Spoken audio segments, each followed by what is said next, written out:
Doctor Gauri Palve आत्महत्येच्या प्रकरणी पती अनंत गर्जे याला मुंबईमधल्या वरळी पोलिसांनी अटक केली आहे। आज कोर्टामध्ये देखील हजर केलं जाईल। अनंत गर्जे हा मंत्री पंकजा मुंडे यांचा पीए आहे। डॉक्टर गौरी पालवे यांच्यावरती पाथर्डी तालुक्यातल्या मोहोज देवळे या गावामध्ये अंत्यसंस्कार। अनंत गर्जेच्या अटकेची माहिती दिल्यानंतर पोलिसांच्या मध्यस्थीने तणावपूर्ण वातावरणामध्ये अंत्यसंस्कार पार पडले।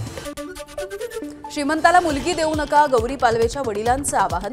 तुमच्या मुली गरिबाला द्या, मुलींना न्याय द्या, असंही आवाहन। डॉक्टर गौरी पालवे आत्महत्येच्या प्रकरणी फॉरेन्सिक आणि पोलिसांचं पथक अनंत गर्जे याच्या वरळीमधल्या न्यू बीडीडी चाळीमधल्या निवासस्थानी दाखल। घरामध्ये जे पुरावे सापडतील ते न्यायवैद्यक प्रयोगशाळेमध्ये पाठवले जाणार।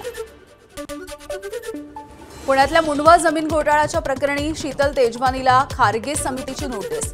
तेजवानी आज समितीच्या समोर हजर होणार का याकडे लक्ष।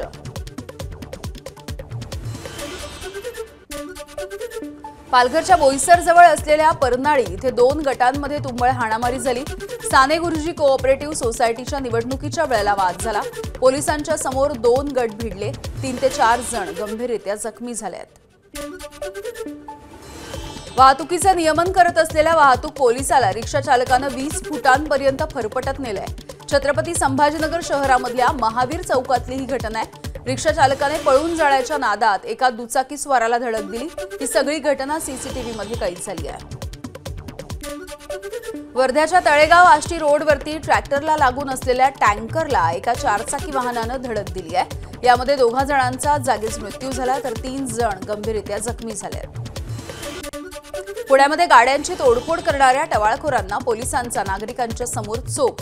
गुडघ्यावरती चालायला लावून यांची धिंड काढण्यात आली। आरोपींनी फुरसुंगी परिसरामध्ये 20 ते 25 गाड्यांची तोडफोड केली होती। पुण्यातल्या नवले पुलावरती अपघाताची मालिका सुरू आहे। पुण्यावरून बेंगलोरच्या दिशेनं जाणाऱ्या 4चाकी कारनं डिवायडरला धडक दिली। चालकानं मद्यप्राशन केलं होतं अशी माहिती आहे। मागील काही दिवसांमधला हा 3रा अपघात आहे। सांगलीमध्ये मद्यधुंद कार चालकाची अनेक गाड्यांना धडक। अपघातामध्ये 12 जण जखमी झाले। संतापलेल्या जमावानं मद्यधुंद कार चालकाला मारहाण केली आहे आणि गाडीची तोडफोड करत त्याला पोलिसांच्या स्वाधीन करण्यात आलं। किरकोळ वादामधून रिक्षा चालकाची मनसेचे नेते अविनाश जाधव यांच्या विरोधामध्ये अयोग्य आणि आक्षेपार्ह भाषा वापरली। चालकाचा व्हिडिओ सध्या व्हायरल होतोय। मनसेच्या भूमिकेकडे आता लक्ष आहे। कोल्हापूरमधल्या तामगाव ग्रामस्थांचं आंदोलन। विमानतळा शेजारचा रस्ता खुला करण्याच्या मागणीसाठी ग्रामस्थांचं आंदोलन। विमानतळ विस्तारीकरणामध्ये रस्ता बंद झाल्यामुळे वाहतुकीसाठी अडचण येत असल्यानं हे आंदोलन पार पडलं। विमानतळा शेजारील रस्ता खुला करा या मागणीसाठी कोल्हापूरमधले आंदोलक आक्रमक झाले। यावेळेला पोलीस आणि आंदोलकांमध्ये बाचाबाची झाली आहे। नागरिकांचा बॅरिकेडिंग तोडून पुढे जाण्याचा प्रयत्न। चेंबूर वाशीनाका स्मशानभूमीमधील कालीमाता मंदिरातल्या मूर्तीला मदर मेरीचे कपडे घातल्यामुळे वाद निर्माण झालाय। स्वप्नात येऊन देवीनं आपल्याला मदर मेरीचं रूप द्यायला सांगितलं असा पुजारी रमेश योगेश्वरचा दावा आहे। तर हा धर्मांतराचा डाव असल्याचा हिंदुत्ववादी संघटनांचा आरोप। नागपूरच्या झिंगाबाई टाकळी परिसरामध्ये मंडपाच्या डेकोरेशनच्या गोदामाला आग लागली। आगीमध्ये डेकोरेशनचं सगळं साहित्य जळून खाक झालंय। परिसरामध्ये आगीमुळे मोठ्या प्रमाणावरती धुराचे लोळ पसरले। नागरिकांमध्ये भीतीचं वातावरण आहे। डेकोरेशन मंडप गोदाम नागरी वस्तीमधून हटवण्याची मागणी। दक्षिण सोलापूर तालुक्यामध्ये 2 जिवलग मित्रांची आत्महत्या। एका मित्रानं आत्महत्या केल्याच्या नंतर दुःख सहन न झाल्यामुळे दुसऱ्या मित्रानं देखील टोकाचं पाऊल उचलून आत्महत्या केली आहे। अधिकचा तपास देखील सुरू आहे। पुण्यातील गुंडांना देशी बनावटीची पिस्तुलं बनवणाऱ्या मध्य प्रदेशामधल्या कारखान्यांवरती पोलिसांचा छापा। तब्बल 50 भट्ट्या उद्ध्वस्त। अटकेतील 7 जणांकडून 8 पिस्तुलं, काडतुसं आणि पिस्तूल तयार करण्यासाठी लागणारा साठाही जप्त। पालघरच्या जंगलामध्ये फुटबॉलपटूचा मृतदेह आढळला। अंडर 16 फुटबॉल संघामध्ये खेळणाऱ्या सागर सोरटी याचा मृतदेह झाडाला गळफास घेतलेल्या अवस्थेमध्ये सापडलाय। तरुण खेळाडूच्या अकाली या निधनामुळे हळहळ व्यक्त होतीये। नागपूरमध्ये आज महापालिकेची आपली बस सेवा आज बंद। प्रलंबित मागण्यांसाठी कर्मचाऱ्यांचा संप आहे। अजित पवार यांच्या राष्ट्रवादीशी संलग्नित कामगार संघटनांचा आंदोलनाला पाठिंबा। या संपामुळे प्रवाशांना मात्र मनस्ताप। पोलीस आणि नागपूरकरांची संयुक्तरित्या ड्रग्सच्या विरोधामध्ये लढाई सुरू आहे। ऑपरेशन थंडरच्या अंतर्गत 18 महिन्यामध्ये 11 कोटी 34 लाख रुपयांचा ड्रग्ज जप्त। अंमली पदार्थांच्या तस्करी, साठवणूक आणि विक्रीच्या प्रकरणी 1022 आरोपींना अटक झाली आहे। माओवाद्यांच्या स्पेशल झोनल कमिटीचं मुख्यमंत्री फडणवीसांना पत्र. महाराष्ट्र, मध्य प्रदेश, छत्तीसगडमधील माओवाद्यांची सामूहिक आत्मसमर्पणाची इच्छा व्यक्त. चर्चेसाठी 15 फेब्रुवारी 2024 पर्यंतची मुदत देखील मागण्यात आलेली आहे. अमित ठाकरेंवरच्या कारवाईच्या निषेधार्थ ठाण्यामध्ये मनसैनिकांनी व्यंगात्मक बॅनर लावले आहेत. वाह रे सरकार, अजब तुझा न्याय. 1800 कोटींचा जमीन घोटाळा करणाऱ्या पार्थ पवारांना क्लीन चिट आणि छत्रपतींचा सन्मान करणाऱ्यांवरती गुन्हा अशा आशयाचा बॅनर लावण्यात आला. नागपूरमधल्या हिवाळी अधिवेशनाच्या पूर्वतयारीच्या कामावरती कंत्राटदारांनी टाकलेला बहिष्कार मागे घेण्यात आलाय. थकीत रक्कम देण्याच्या सरकारच्या आश्वासनानंतर कंत्राटदारांनी काम सुरू केलं. मुख्यमंत्र्यांचा मुंबईतल्या जवळपास 100 पेक्षा अधिक कॉलेजच्या 7500 पेक्षा अधिक विद्यार्थ्यांसोबत संवाद. पालिका निवडणुकीमध्ये भाजप 40% तरुणांना तिकीट देणार. युथ कनेक्ट कार्यक्रमामध्ये मुख्यमंत्री फडणवीसांची घोषणा. तरुणांना राजकारणामध्ये येण्याचं देखील मुख्यमंत्र्यांनी आवाहन केलंय. माजी गृहमंत्री अनिल देशमुख यांचे सुपुत्र सलील देशमुख यांचा राजीनामा पक्षाकडून नामंजूर. शरद पवार आणि प्रदेशाध्यक्ष शशिकांत शिंदे यांनी चर्चेच्या नंतर सलील देशमुख यांचा राजीनामा नामंजूर केल्याची माहिती. राष्ट्रवादीचे आमदार संग्राम जगताप यांच्याकडून ठाकरे सेनेचे महानगर प्रमुख किरण काळे यांना 51 कोटी रुपयांची अब्रू नुकसानीची नोटीस. माफीनामा प्रसिद्ध न केल्यास फौजदारी आणि दिवाणी कारवाईचा देखील इशारा. कमळ चिन्हावरती उभा राहील त्याला मतदान करा, तुमची सगळी कामं होतील. डोंबिवलीमध्ये भाजपचे प्रदेश अध्यक्ष रवींद्र चव्हाण यांचं वक्तव्य. त्यामुळे कल्याण डोंबिवली महानगरपालिका स्वबळावरती लढवण्याचे भाजपचे संकेत. सोशल मीडिया वापरून टीका करणाऱ्या मंत्री जयकुमार गोरेंना आमदार रोहित पवार यांचं उत्तर. गोरे हे कदाचित मोदी आणि भाजपच्या नेत्यांसोबत बोलले असतील, रोहित पवार यांचं प्रत्युत्तर. जामखेडमध्ये काँग्रेसनं वेगळी भूमिका घेतल्यामुळे आमदार रोहित पवार यांची नाराजी. जामखेडमधील काँग्रेस भाजपची बी टीम असल्याचाही आरोप. राम शिंदे आणि भाजपला मदत होण्यासाठी काँग्रेसनं उमेदवार दिला असाही दावा होतोय. बीड नगरपालिकेमध्ये पंडित विरुद्ध क्षीरसागर हा संघर्ष आहे. कार्यकर्त्यांच्या पाठीत खंजीर खुपसून पळपुटेपणा केला. विजयसिंह पंडित यांची योगेश क्षीरसागर यांच्यावरती टीका. मुनगंटीवारांनी जनतेला धमकावलं, यातच आमचा विजय झालाय. चंद्रपूर नगर परिषदेमधील काँग्रेस उमेदवाराचा प्रत्युत्तर. काँग्रेस नगरसेवक निवडून येईल त्या वॉर्डामधील नागरिकांनी काँग्रेसकडूनच विकास मागावा असं वक्तव्य मुनगंटीवारांनी केलं होतं. अमरावती जिल्ह्यामध्ये काँग्रेसनं आपल्या पक्षाचा झेंडा मुस्लिमांकडे दिला. त्यानं मतदान जाणं म्हणजे काँग्रेसला मतदान जाणं. अचलपूरमधील प्रचार कार्यालयाच्या उद्घाटनाच्या दरम्यान नवनीत राणांचं वक्तव्य. महसूल मंत्री चंद्रशेखर बावनकुळे आज भंडाऱ्याच्या दौऱ्यावरती आहेत. शिंदेच्या शिवसेनेचे आमदार नरेंद्र भोंडेकर यांच्या घरासमोर बावनकुळेंची प्रचार सभा होती आहे. बावनकुळे नेमकं काय बोलणार याकडे लक्ष असेल. कोपरगाव नगर परिषदेच्या निवडणुकीमध्ये राष्ट्रवादीच्या 29 उमेदवारांच्या निवडणूक अर्जावरच्या दस्तऐवजावरती स्वाक्षरी नसल्याचा भाजप आणि आरपीआयचा आरोप आहे. या प्रकरणी कोपरगाव इथल्या जिल्हा सत्र न्यायालयामध्ये आज निकाल येण्याची देखील शक्यता आहे.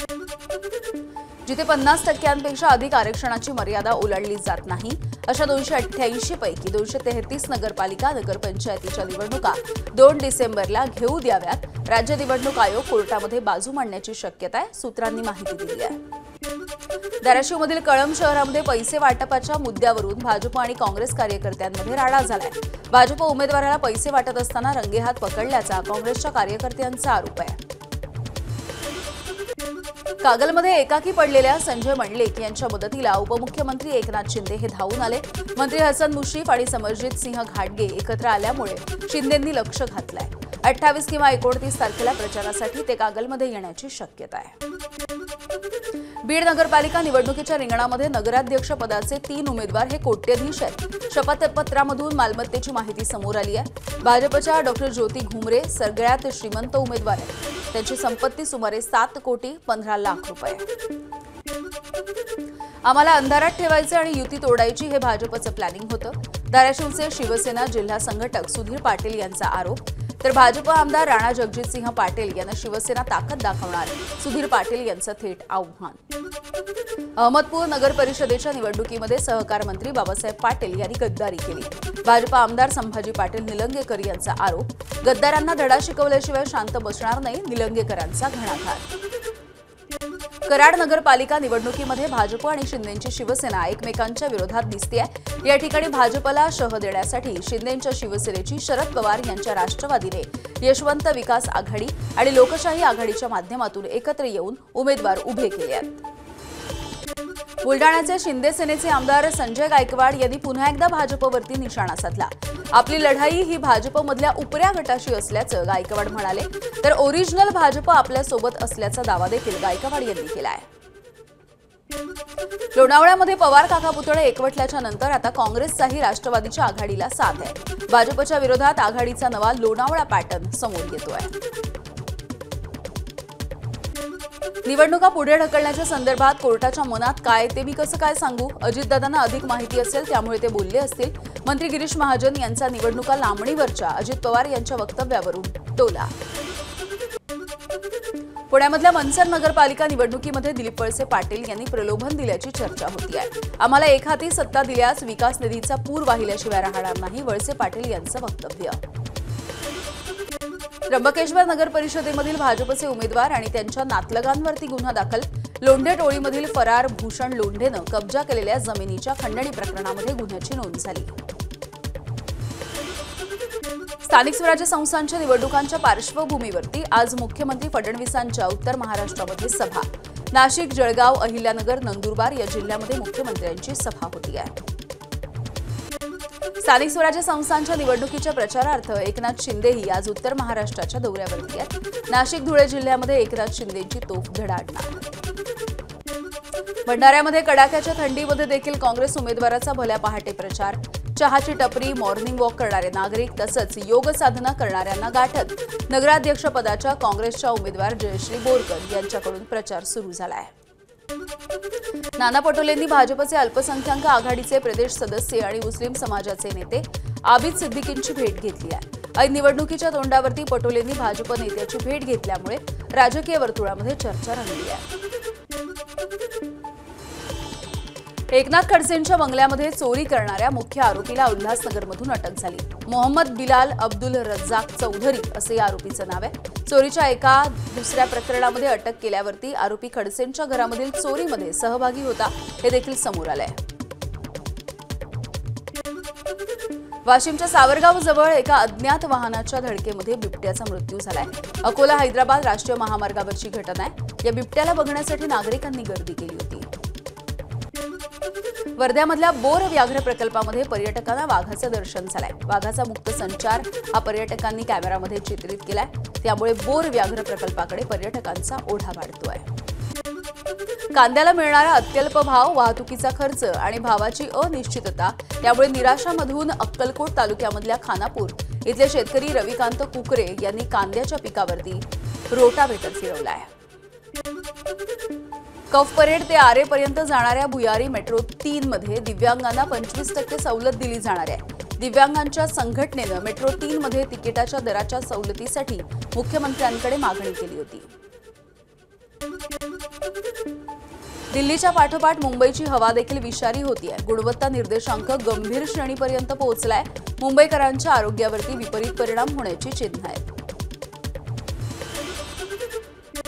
महाराष्ट्रामधील पोलीस महासंचालक रश्मी शुक्ला यांनी काल नागपूर जवळच्या जामसावळी इथल्या श्री हनुमान मंदिरामध्ये जाऊन विधिवत पूजा केली आहे। यावेळेला मंदिर संस्थानाकडून त्यांचं स्वागत करण्यात आलं।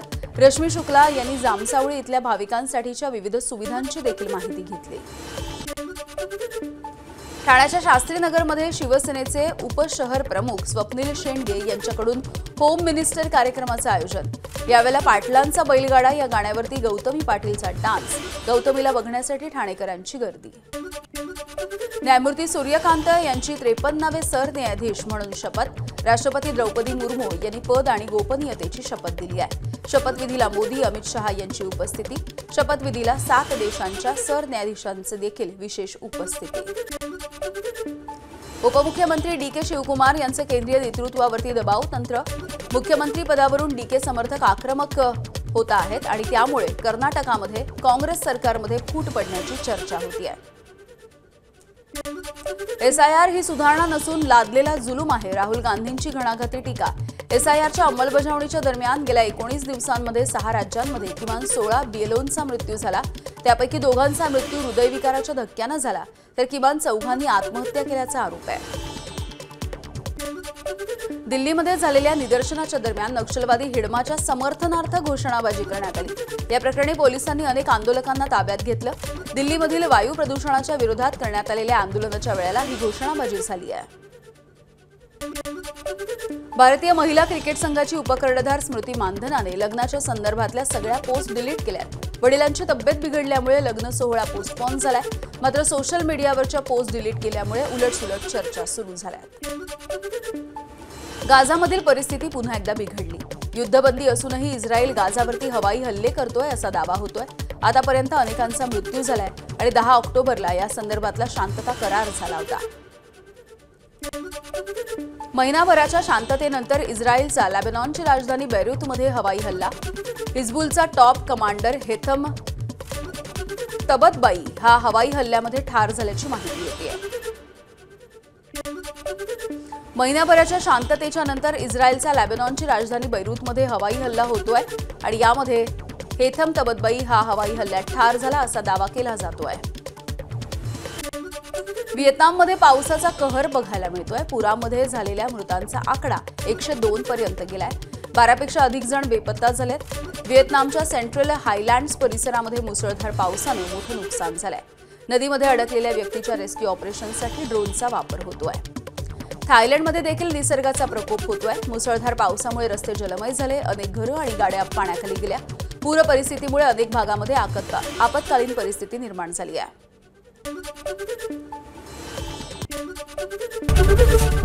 ABP माझा, उघडा डोळे बघा नीट।